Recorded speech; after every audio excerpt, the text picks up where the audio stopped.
back. I'm just gonna start off the video really quick just by saying if you hear any bells, it's my cats, just ignore them. So today we are going to be discussing Lady Midnight by Cassandra Clare. I finally read this book, this beautiful book. This is the first book in a series by Cassandra Clare. The next one comes out in May? March? April? Next month?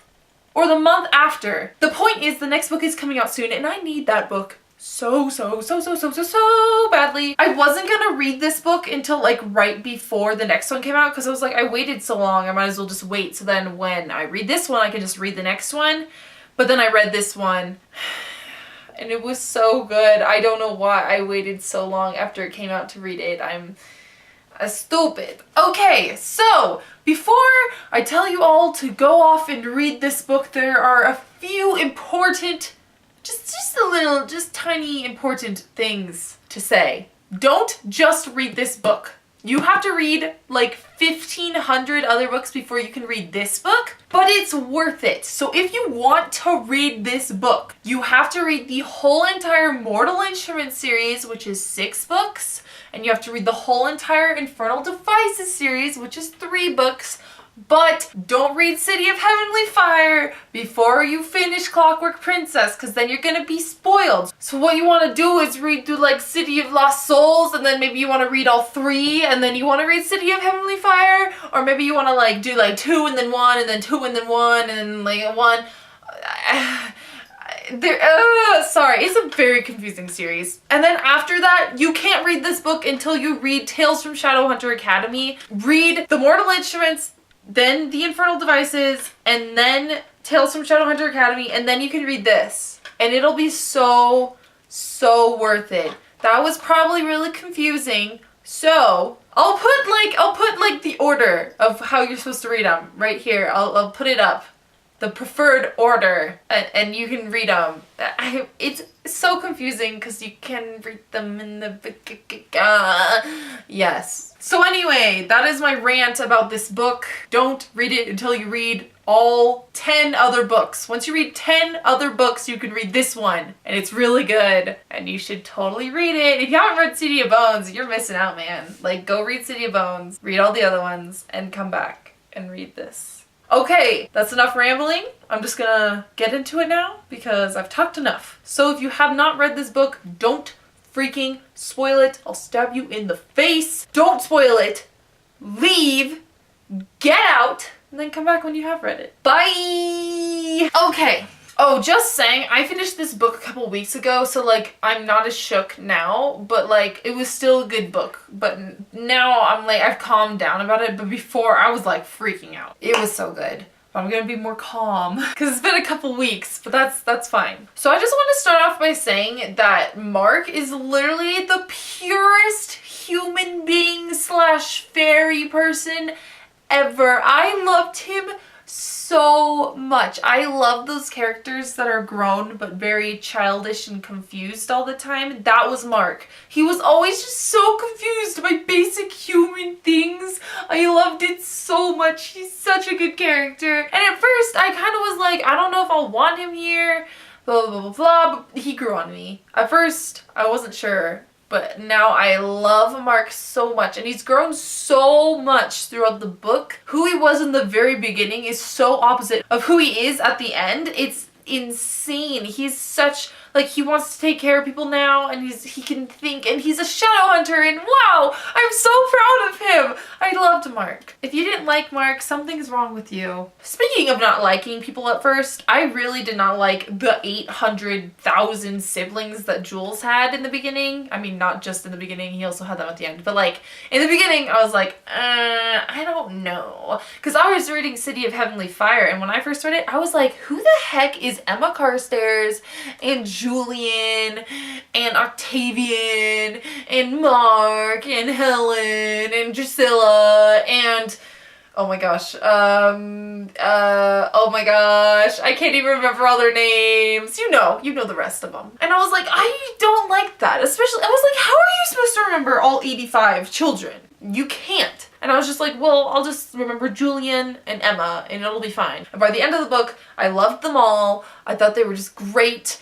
And I just, speaking of which, okay. Octavian is the youngest and they call him Tavi for short, but while I was reading it, I realized, is it Tavi, short for Octavian, or is it Tavi?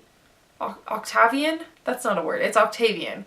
So is it Tavi or Tavi? I say Tavi. I think Tavi sounds a little weird, but I'm not sure about that. Classic me with pronunciation, am I right? So I really liked the LA Institute compared to the New York Institute, not because I really have anything against the institutes. I mean, they're just buildings. They live there. It's not really anything special. The reason I really liked it was because in New York, everything was like so confusing. It was like, oh, the Brooklyn and the freaking 4th Street crosses with the, oh look, it's another building. And I was like, I have no idea what's happening. But the LA Institute, I knew it was happening because I used to live really close to LA. So when they talked about like relative locations and they'd be like, oh, on the Pacific Coast Highway, I was like, I know where that is. I've been on that. Like, it was just so cool because it was like I actually knew what was happening. I knew the surroundings. It was nice to actually know what was happening for once versus just being very confused about New York. I mean, I guess I feel like this is just with all the characters. I didn't like Christina and I didn't like perfect Diego. Like, I honestly, in the beginning, I didn't think I was gonna like this book that much. I think that's why I put it off, because I was like, where's Jace and Clary and Izzy and Alec and Magnus and Simon and everyone and I think I moved on from that because I was like, I don't want to read about Shadowhunters if it's not Clary and Jace kicking butt. Oh no, I don't want that. But like, yes I do. Why didn't I read this before? I don't know, they introduced Christina and I was just like, you're not Jace! And then they introduced Perfect Diego and I was like, oh, you're definitely not Jace. They grew on me. Everyone grew on me. At first I didn't like them and then I liked them. Like literally every single character I was like, no. Even Emma. I didn't even like Emma, but now I love Emma and Julian and everyone. I love everyone! This book was really weird because for some reason to me it felt very contemporary. Not saying it was contemporary, obviously it is not, but like compared to usual, it felt very, very contemporary. That could be just because in the past books with Clary and Jace, they literally would like go to hell, resurrect the dead, fight demons every 5 seconds and blah blah blah blah blah. This book was more about solving a mystery. They only fought demons a couple of times in this whole entire book. And it was more like based off of, we're gonna go home, we're gonna do all this research, and then we're gonna go figure out what the heck is happening. And there was a lot of action and stuff, but it felt very contemporary compared to the other books. And I liked it, I'm not saying I hated it. And I did enjoy it. It was strangely good. Excuse my literal screaming neighbors. My neighbors downstairs, I swear to God, they're like murdering each other half the time. They're always screaming in Spanish and like, I can kind of understand what they're saying, but also I'm just like, I don't know what's happening. So if you hear screaming, I don't know if you can hear that, but they are very loud. I'm sorry. So the first kiss scene with Emma and Julian, that was so intense. So intense. And I know throughout the whole book, most people are like, just kiss her. Just do it. Do it, man. Just do it. It doesn't matter if you're parabatai. At least that was my mind. Even though I was like, I know it does matter that you're parabatai, but it's whatever. But oh my gosh, the first kiss scene was like so intense. And then they like didn't talk about it or anything after. They were just like, that was a mistake and blah blah blah, we're parabatai. And I was like, yeah, but like you're also like in love, and like, can you undo a parabatai ceremony? Because obviously that's what they do if they could. They can't though, so sucks for you guys, I'm sorry. The whipping scene where Kieran comes and is like, Mark betrayed us, and he's getting whipped by everyone, and then Julian gets whipped, and then Emma gets whipped, and everyone's getting whipped, and it's craziness. That scene was so crazy. I can't. Like, Kieran did that because he wanted Mark back, but then he That wasn't the punishment. The punishment was getting whipped, which is not what Kieran wanted. And it ends up with Kieran basically getting like shoved away by Mark. Mark doesn't like him anymore, and he ends up coming back in the end and like saving them all. Not actually saving them all, but helping them. And he apologizes to Mark, and while Mark does forgive him and accepts his help, he still wants nothing to do with him because of how he betrayed him in a way that was extremely, extremely selfish. The scene where Julian was literally dying, yes, very intense. So many intense scenes in this book. He gets shot and you're like, oh my gosh, he got shot. And then you're like, well, he's fine because Emma's there and they can use their healing runes and it's fine. But then he won't stop bleeding, and he still won't stop bleeding, and he just keeps bleeding everywhere, and he's dying, and you're freaking out because you're like, no, this is not your time, Julian. You are going to live another day, senor. And like, it was so scary, and the whole time I was expecting it to be like their moment, you know, where Julian was like, I always loved you, even though you're my parabatai. And I think he almost does something like that. Or she was like straddling him and she was like, oh my gosh, this is like really weird, but at the same time I kind of like it. That scene actually kind of scared the crap out of me because like it was not stopping. It wasn't. And parabatai runes are especially like, they're especially strong compared to other people's runes. So I was like, if that's not working, then nothing is going to work, and you can't call for help, and oh my gosh, so I'm just happy that Julian's okay. It's fine. He's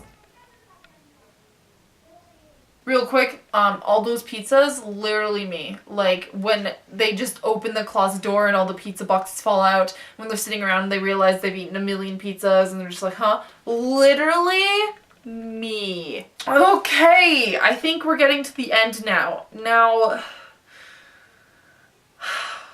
that ending?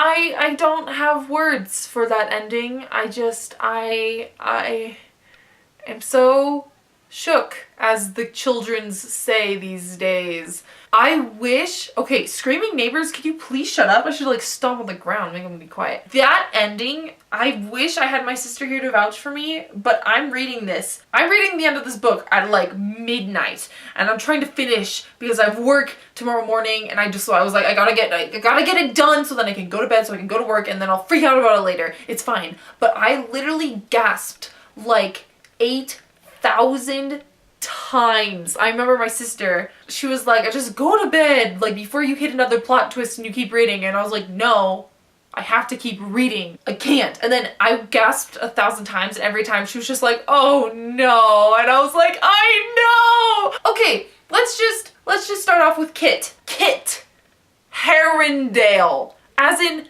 Christopher Herondale, as in Herondale, as in Tobias Herondale, as in freaking related to Jace? I did not want that. I'm so upset because, okay, I'm like writing a book and one of my characters' names was Kit, so I was like, I don't want to have a character named Kit because then I'm gonna be like mixing their character and stuff. I don't want that. I don't want to associate the name Kit with anyone other than my character. And then I was like, well, at least he's not a main character. And then the book was like, screw you! He is a main character. I don't want him to have a brother. I don't want Jace to have a brother. I know that's like very selfish because he's always like wanted, and I don't want Jace to have a brother. I was so hurt by Malcolm's betrayal. It was just like, really? I loved him so much. He was just like Mark in that childish way where you don't understand what's going on all the time, and that's what I loved about him. But he wasn't like that, really. He was an evil butthead, and I hated him so much at the end, but I'm so sad. Why did he have to betray us? And like the thing is, the book is leading you to think that it's Diana that's betraying them because she's disappearing all the time and she won't tell them where she's going and there's all this crap, and you start to suspect her and they're pushing the blame and stuff onto her. But no, it was Malcolm. You loved these people and you're blaming the Blackthorns just because of who they were by blood. They didn't do anything wrong. They were good children. They did not deserve it. Malcolm, you're an awful human being and I'm happy you're dead. And I liked you at first, but now you're a pain in the butt, so bye. Dang! Why do I always talk for so long? Okay, let's just wrap this up real quick. Let's just go over the ending. Okay. Emma and Julian, get it together, figure something out to fix yourselves, because seriously, I cannot deal with this drama. Either don't be parabatai or do be parabatai and don't fall in love or run away together or something. Just no more drama, please. Okay, the end scene where Emma was like, I need you to pretend to be my boyfriend. And Mark was like, well then let's not pretend, or whatever the heck he said. Like, what? Excuse me, Mark? You're a child. You can't. No. Also, no. No. Emma, if Emma even, like, allows that, I'm gonna be mad. Because just, like, you wouldn't, what? No. Right here, it just says the after epilogue thing with Jace, and it says, Clary and Jace, hell yes, I love them, in all caps. So, that was adorable, the proposal thing. The Simon and Izzy thing was cute, and then the Clary and Jace thing was cute, and it was all cute, and it was like a cute little thing, because I missed my son, Jace. I missed him, and then I got him at the end of the book, and it was great. I loved it so much. Okay, so overall, I'm pretty happy that I did wait to read this book because the next one comes out in like 2 months, but at the same time, I'm like, I wish I didn't wait because I could have read it so long ago, and it would have been so good. And I just, so like, it's fine because I read it, but at the same time I'm like, why didn't I read it before? But then I'm also like, well, the next one comes out in like 2 months, so I'm fine. It's gonna be fine. It comes out soon. I think about it like every day though. I'm like, is it out? Is it out? Is it out? Every time I go to the bookstore, I want to look for it, but I'm like, I know it's not out. Basically, this book was 10 out of 10. Would read again. I probably will read it again. It was so good. I'm sorry. Okay, that book, I almost fell off of my chair. That book was very good. Oh, there's so many things. Okay, this video is 8 hours long, and I've literally talked about nothing. It's fine. Okay, we're gonna wrap it up because I'm done talking about this book. It's over. If you liked this video, please give me a thumbs up. And if you liked the book and you want to tell me what your favorite part of it was, or whatever, what you hated, or what you're looking forward to, leave a comment down below because honestly, I would love to talk about it. Tell me if you're looking forward to seeing Kit as a character. I personally am not because I don't like him, just because I don't want Jace to have a brother. It's so selfish, I know. But Jace doesn't need a brother. He has a brother. His name is Alec. And, you know, Max. RIP. But thank you so much for watching. I hope you enjoyed this video. And I will see you soon when the next book comes out. Bye!